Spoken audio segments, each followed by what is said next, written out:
This is Sarah Boone, 42 years old. Her boyfriend, 42-year-old Jorge Torres Jr., was locked inside a suitcase the night before, ultimately leading to his death by suffocation. For everything you've done to me. For everything you've done to me. Fuck you. Fuck you. Stupid. That's my name. Don't wear it up. I can't fucking breathe, babe. Sarah explains that it was a completely unintentional and unforeseen accident. However, at this particular moment, she is completely unaware that she recorded 2 videos on her phone the night before. The first video, taken at 11:12 p.m., shows her laughing at George while he's zipped up in the suitcase. George, not laughing, repeatedly asks to be let out, stating that he can't breathe. The second video, recorded 11 minutes later, depicts the same scenario, but the suitcase is flipped over and in a different area of the apartment. Sarah is unmistakably and heavily intoxicated in these videos, which may explain why she didn't delete them. She seems to have no idea that these videos exist. The moment she becomes aware of their existence will be revealed later. She contacted 911 to report the death of her boyfriend. 911, what is the location of your emergency? 4748 France Court. Is this a police or medical? My boyfriend is dead. Okay, send the line for the fire department. Do not hang up. Fire risk. Just tell me exactly what happened there. My boyfriend and I were playing last night, and I put him in a suitcase and we were playing, like kind of hide and seek kind of thing. So I fell asleep, and I woke up, and he was dead in the suitcase. So I don't know what happened. Okay, is he hanging from somewhere or what, ma'am? No, I pulled him out of the suitcase.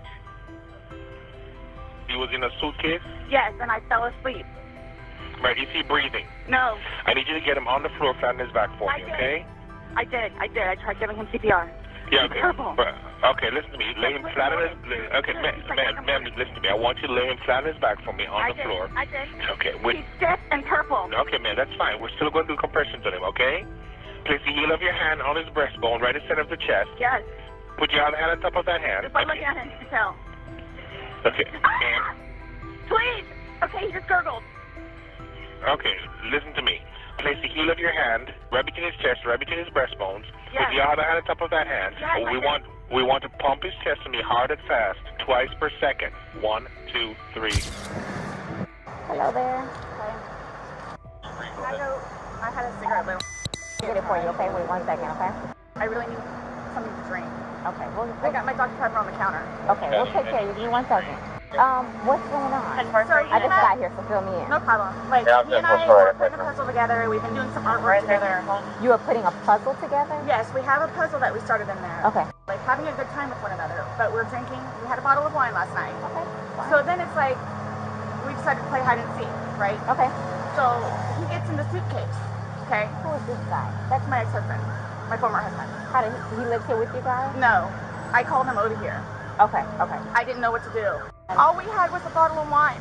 Literally, just a bottle of wine. okay. Doing puzzle artwork. Then we decided to play hide and seek. Here, let me fill this deputy in, okay? Please, may I have my Dr. Pepper? I am Hold on, so one cotton second, mouth one right second. now. It's on the counter. I can't move anything from out of the house. I'm so thirsty. Like, I'm making Here, I want you to sit down because I don't want you passing out. This is probably a lot for you to deal I with, need right? He describes that George has faced multiple arrests for domestic violence against Sarah and that she has consistently posted bail for him each time. Got over here, told her she needed to call 911, get somebody over here, and then basically she said she needed to go outside, have a drink and a cigarette. But I called her Give me 1 initially. second, okay? He's currently on parole because of it, so Because of domestic violence with her? yes. Oh, okay. I don't know what it is.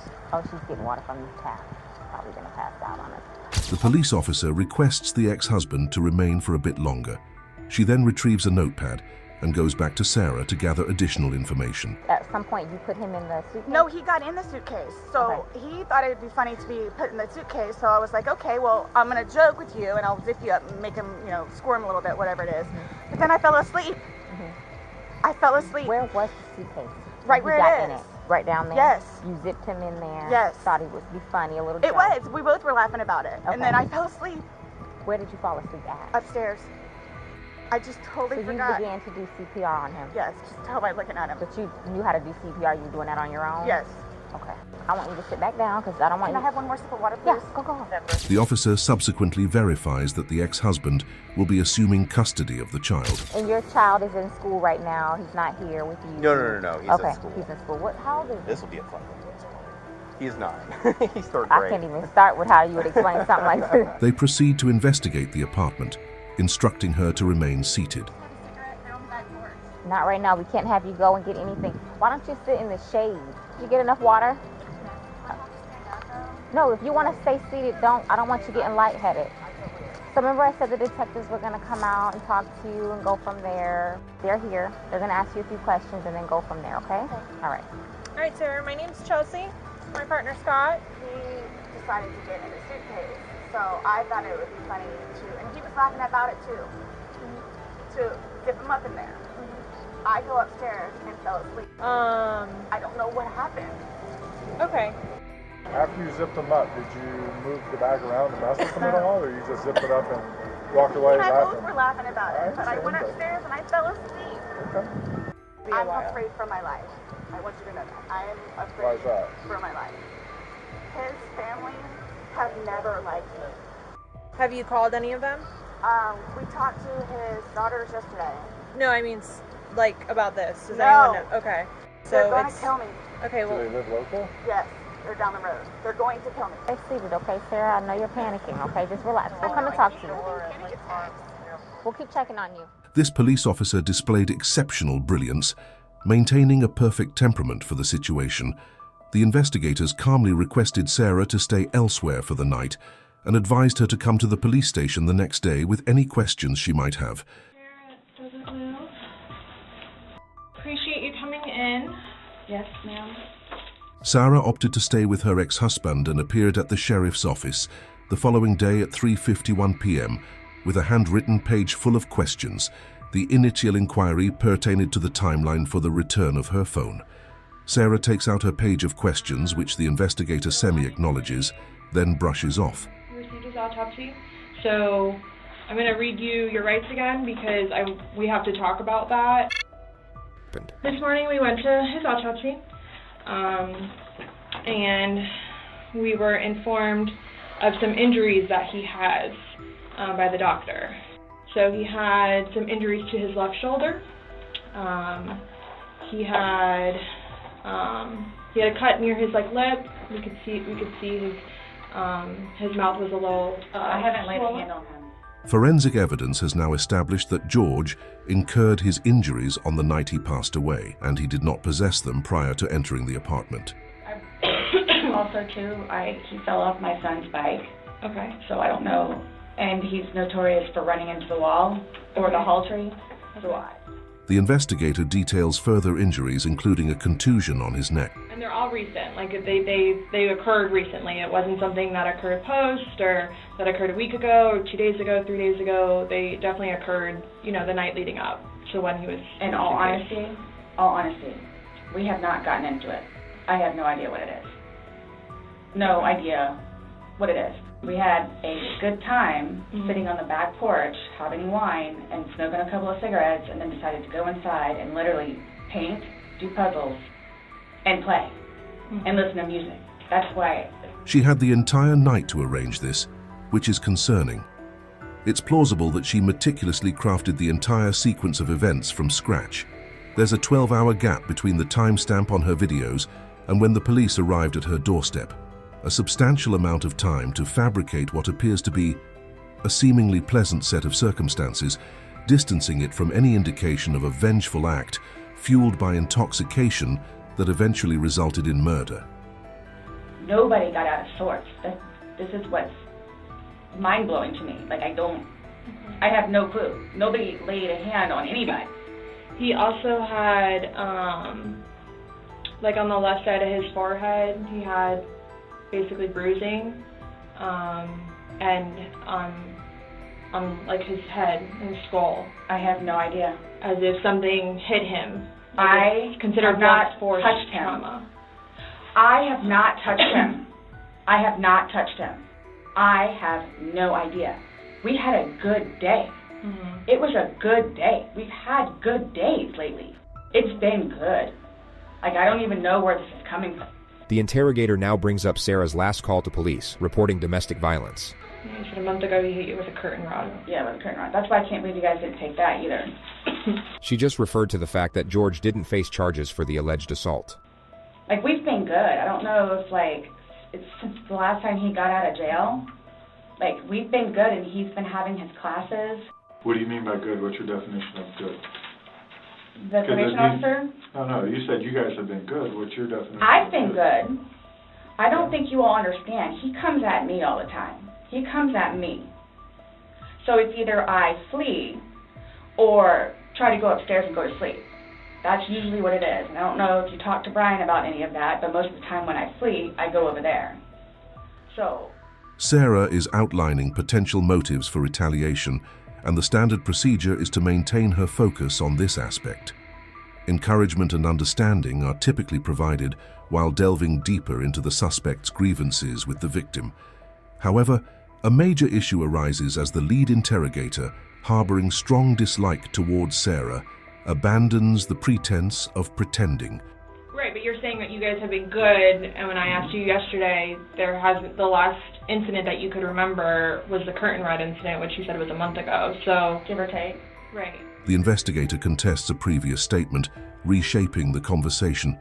The suspect then initiates a defense of her relationship with the victim. I really love him, like I do, and I feel like I can help him. He came a really long way, and he was trying.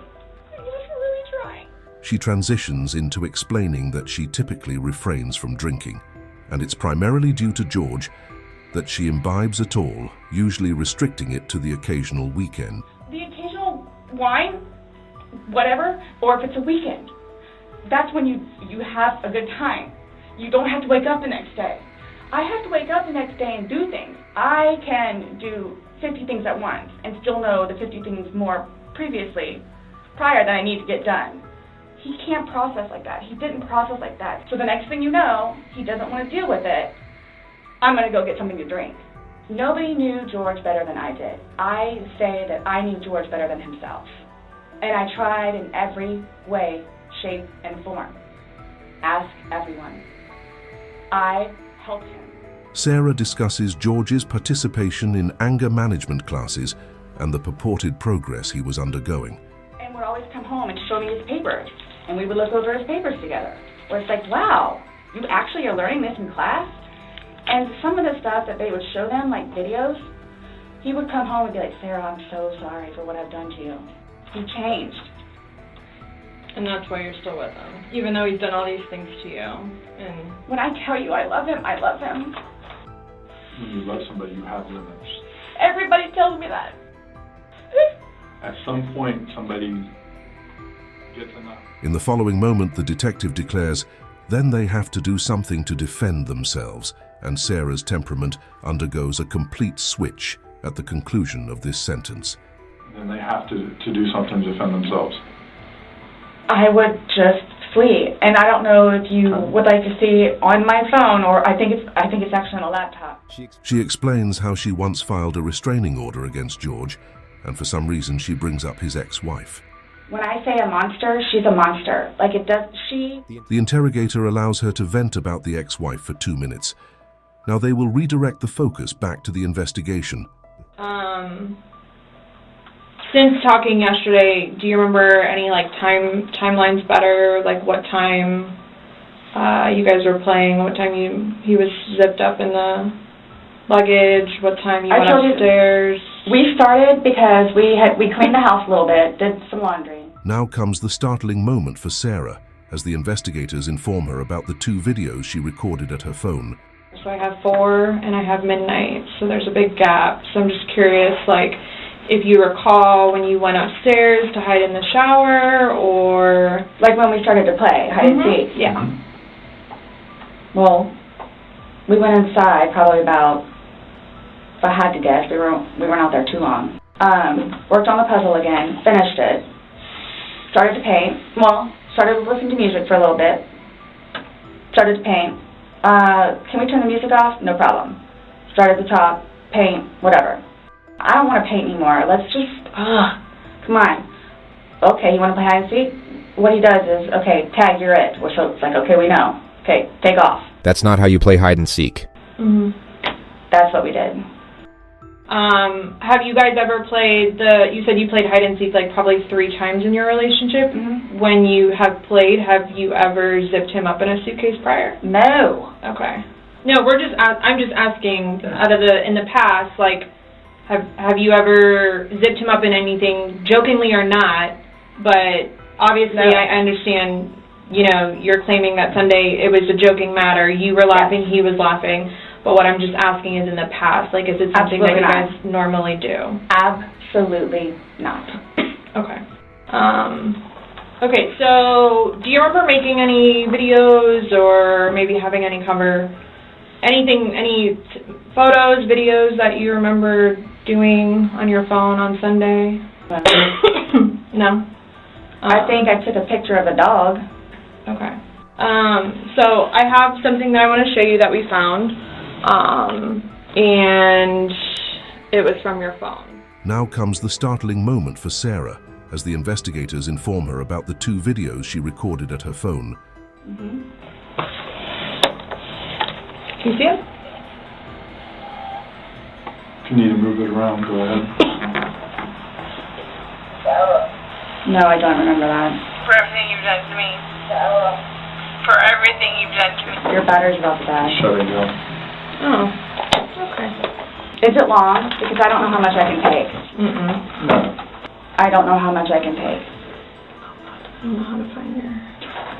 Do I have to watch this? I continuously throw up. I don't sleep. I don't want to see it, if that's okay.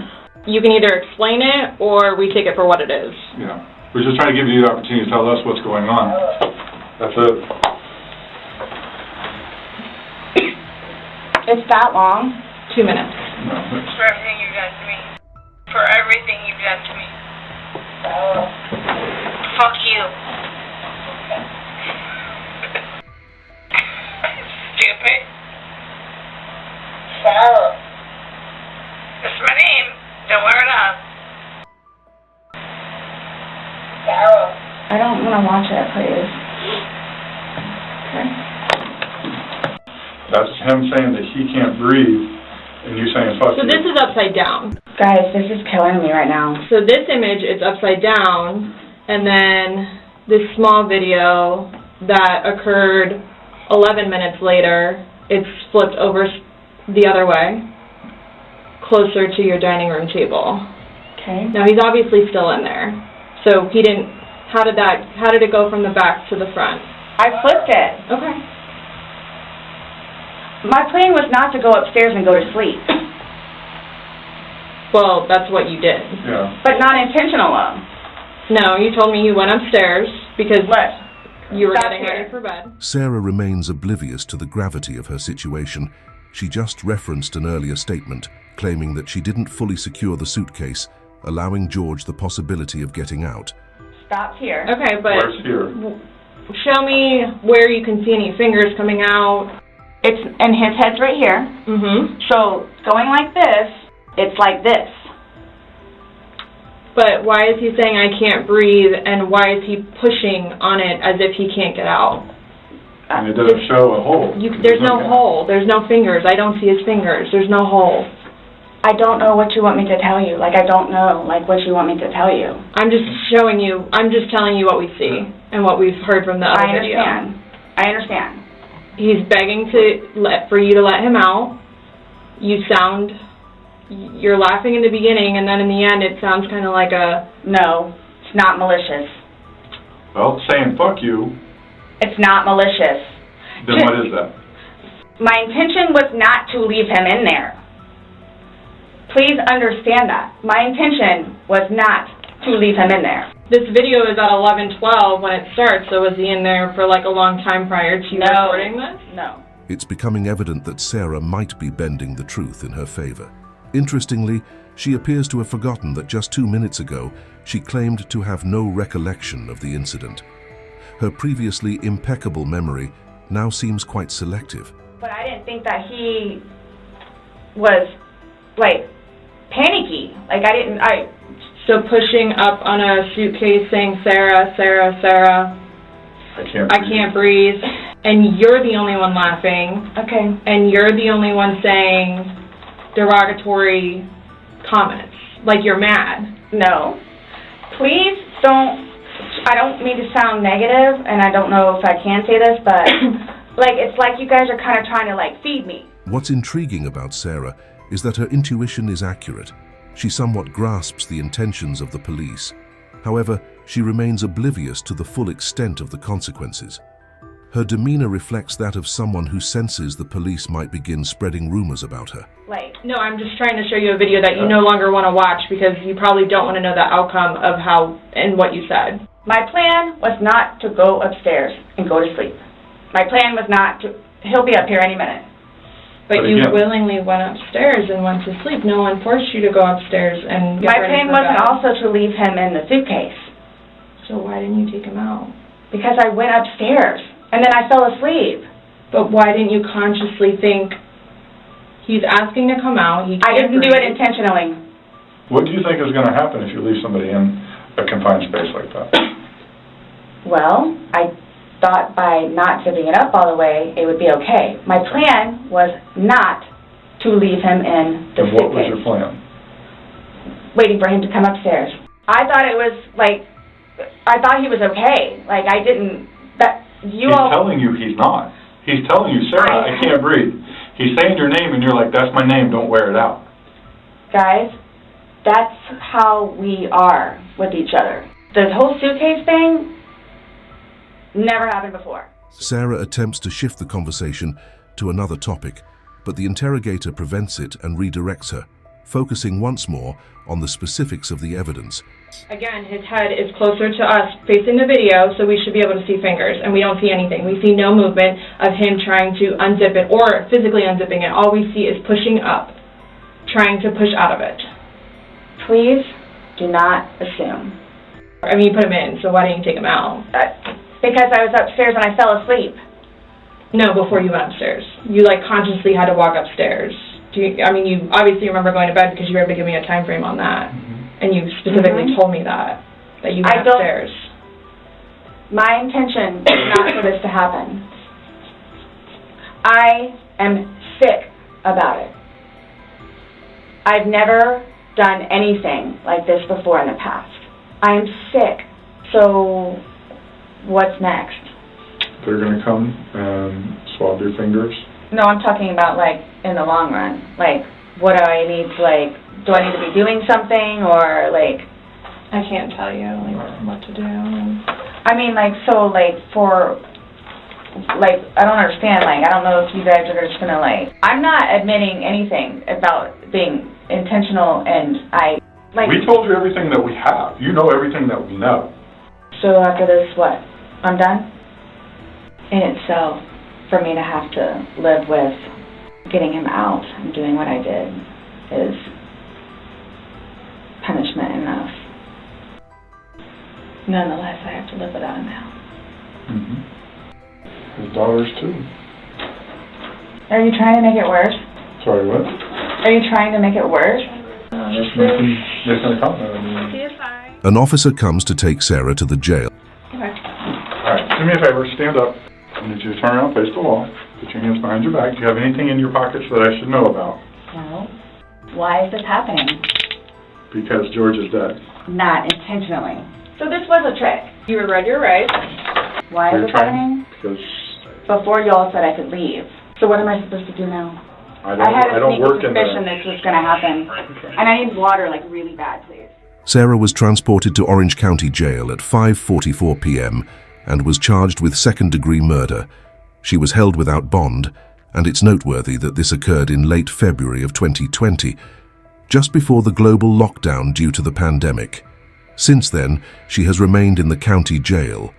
She is presently working with her seventh attorney, as 6 previous ones have filed motions to secure her release, all citing the same reason: irreconcilable differences.